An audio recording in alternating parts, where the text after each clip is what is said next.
Hello, economic students. Hey, let's talk about a fun topic today. Let's talk about money. Okay, so first of all, let's talk a little bit about the history of money. Money has been around and has been in use for about 5,000 years, going to about 3000 BC. An interesting thing about that, 3000 BC, give or take a couple of centuries, was a really important time in world history. It's around 3000 BC that writing first develops. And in fact, we pretty much say that recorded history begins with the development of writing. But the interesting thing about that is that the first writing, that is the very earliest samples of writing that have been discovered by archaeologists, were actually accounting records. Writing developed first in order to track and record economic transactions, accounting records, and that started around 5,000 years ago. Now, money doesn't have to be the kind of money that we use today. Gold and silver coins first started appearing around 650 BC. Prior to 650 BC, they used different type of money. It was not coins, as is used today and through much of history.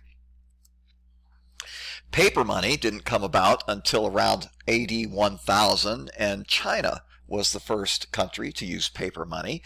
Another interesting factoid about paper: at around 1000 AD, the Chinese were finding various uses for paper, creative uses for that commodity. It was at the same time that toilet paper was invented. So little humorous there item that money and toilet paper were both developed in China at roughly the same time. If we didn't have money, we would have to barter. Barter economy is where you exchange goods and services without the use of money. So for example, I'm a teacher. If we lived in a barter economy, I might come to an agreement with a dentist, for example, that, hey, I'll teach your child if you'll provide me dental service.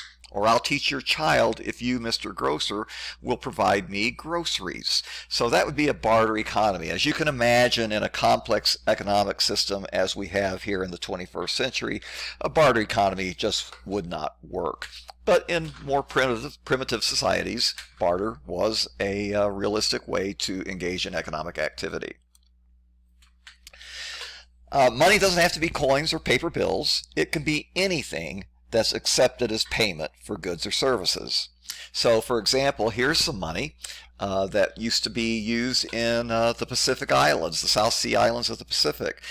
They would use shells and shark's teeth and various types of coral for their money. And in fact, you see in this representation here, the little holes that you see. The South Seas Islanders would not carry a wallet. What they would carry is a necklace, and they would put these items on the necklace, and that's how they carried their money, on a necklace with the different types of shark's teeth and coral and shells.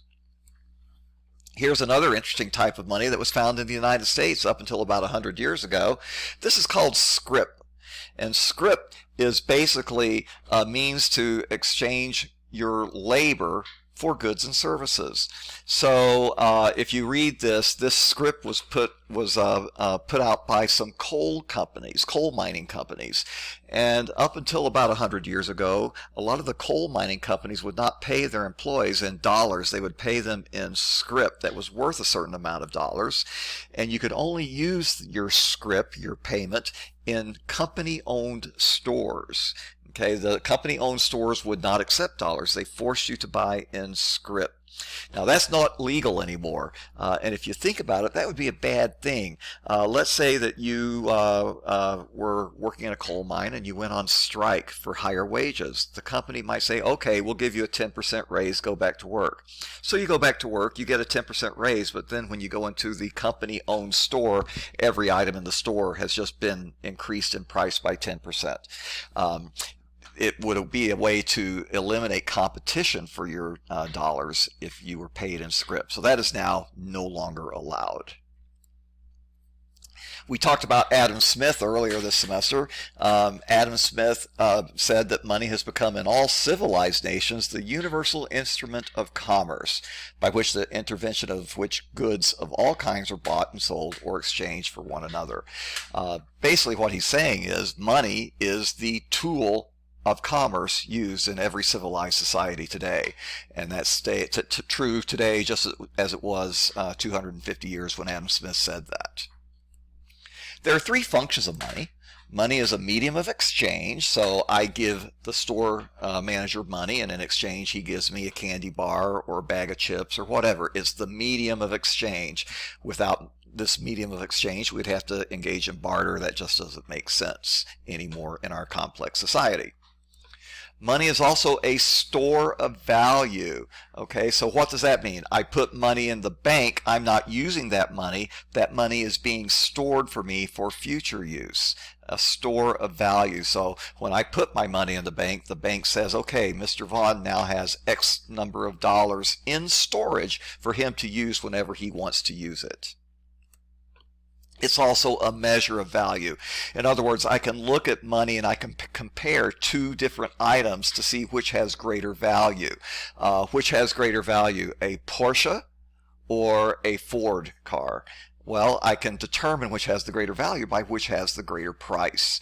Or I can look at two unlike items, such as which has a greater value, a Ferrari or a house on Highland Avenue in Rockford. Well, I could compare the price of those two items and determine and measure the value of those items compared to each other. So money allows us to measure an item's value. Those are the three main functions of money. In all of these cases, money makes it easier to accomplish your economic goals. Try to imagine accomplishing your economic goals without the use of money. It's pretty hard to do. So what counts as money? Well, currency held by the public, the dollar bills in your wallet or the coins in your pocket, that's currency, and that's about 45% of money. Also counting as money is something called demand deposits. 37% of all money is a demand deposit. Probably a term you're not familiar with. What is a demand deposit? A demand deposit is basically a checking account. When you put money into your checking account, you can then write out a check or use your debit card to buy stuff. Okay, so when you write out a check or use your debit card, you are using money through a demand deposit, a checking account. Other liquid deposits can also be considered money. A liquid deposit is a type of a bank account that can be easily converted into dollar bills. And we're talking here basically different types of savings accounts, usually interest-bearing savings accounts. There's different types of them called money market accounts or certificates of deposit, various different elements that would be included in this category of other liquid deposits. But the best way to think of it is different types of interest-bearing savings accounts. They also are considered money. Money has certain characteristics. Again, anything can be used as money as long as as long as it is accepted in the exchange of goods and services, but it must have certain characteristics or it really won't work as money. So money needs to be durable. It needs to last. Okay, you don't want to have the bank give you some paper that is going to deteriorate easily. In fact, our paper money is made predominantly of linen, cotton linen, which makes it much more durable than regular paper. So you want money to be durable. It needs to be portable. You need to be able to carry it easily. So you wouldn't want to be carrying around a bunch of silver bricks for your money. You want to have the silver converted into coins. Makes it much more easy to carry small amounts. It needs to be divisible. You need to be able to break it into smaller units. Again, you wouldn't want to have to carry around a silver brick because you wouldn't be able to get change from your purchase very easily if you're only using bricks for money. So you want to have to be able to be broken into smaller units, smaller elements of change, or smaller denominations of bills. And finally, it must be uniform. $1 in Rockford, Illinois needs to be roughly equivalent to $1 in New York City. In other words, if something costs $1 in Rockford, it shouldn't cost too far off of $1 anywhere in the United States where you go. Okay, there will be some small differences, but in general, $1 in Rockford is going to be equal to $1 in Dallas or New Orleans or San Francisco or Los Angeles or Boston. And finally, it needs to be in limited supply. We don't want to just keep printing more and more and more money, because after a while, if you do that, the money is going to become worthless. The reason money has value is because there is a limit to the amount of money that is there. And if we want to make sure that, for example, inflation is controlled, typically that means you lower the amount of money in the economy. And we'll get into that more later in the semester. And finally, it must be acceptable as payment. Anything that's accepted as payment can be money, but it must be accepted. Okay, types of money. Commodity money. Back in the earliest days of money, back 5,000 years ago, money was all commodity money. Here you have a picture of salt. Salt was in fact used as money quite often in 3, 4, 5,000 years ago. Salt was a common type of money. But any commodity, salt, spices, those are all commodities. Lumber, grain, anything like that could be used as money, and that would be commodity money. You don't see it much anymore, but it used to be very, very common. Specie is basically precious metals, gold and silver. That is specie. So specie was a very common type of money through much of history, beginning around 650 BC. The first coins were specie. And we have specie still today. In the coins that you have, but when we talk about specie, we're really usually thinking about precious metals like gold and silver, which have been used as money a lot throughout history. Representative money is paper money that represents an equivalent amount of specie. So here you have an old $5 bill, and if you look at it, it says this bill is worth 5 silver dollars. So this $5 bill represents 5 silver dollars. Okay, so that's representative. The paper is not in and of itself money, but in the old days you would have been able to take this $5 bill to the bank and they would have given you in exchange, if you asked for it, 5 silver dollars. So that's representative money. Today we no longer have representative money. If I took a $5 bill to the bank today and asked for 5 silver dollars, they would laugh at me. Today we have what's called fiat money. And basically every country in the world, nearly every country in the world today, uses fiat money. Fiat money does not in and of itself have value. The only reason fiat money has value is because society has agreed to give it value. Store owners have agreed to give you $5 worth of goods and services if you pay them in this fiat money. But the money in and of itself does not have value like specie has value. Representative money has value because I can exchange it for specie. Today we can't do that, but our money is fiat money. It has value because society has decided to give it value. So fiat money is what is used today. Just a little bit of trivia here. American money in circulation. Which type of bill do you think has the most in circulation and the most dollar value out there? Well, the average life, you can see here, about six years for a $1 bill. The typical $100 bill lasts for 15 years. I don't know why $50 bills are so low, but that's the average life expectancy of a bill. And look at the value that's in circulation.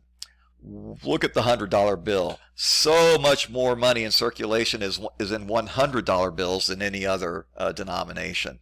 That's because $100 bills are used a lot in international transactions between banks, for example. And unfortunately, $100 bills are used a lot in illegal economic activity as well. Lots and lots of activity used with $100 bills. Just close out with some interesting money. Here's a early silver dollar used in America. That sold for $10 million in 2013, last time that went up for auction. That's a valuable coin, the most valuable coin in the world. The United States has had 2-cent coins, kind of odd. We've also had a half-cent coin. Wouldn't have that today. And we've had a $100,000 bill, believe that or not. That bill was not really used in circulation, but it was used for transactions between banks. But that is the biggest denomination bill ever used in the United States, the $100,000 bill. There were only a couple of them made. And with that, that's the end of this presentation. Be sure to check Canvas to see what else is there. Have a great day.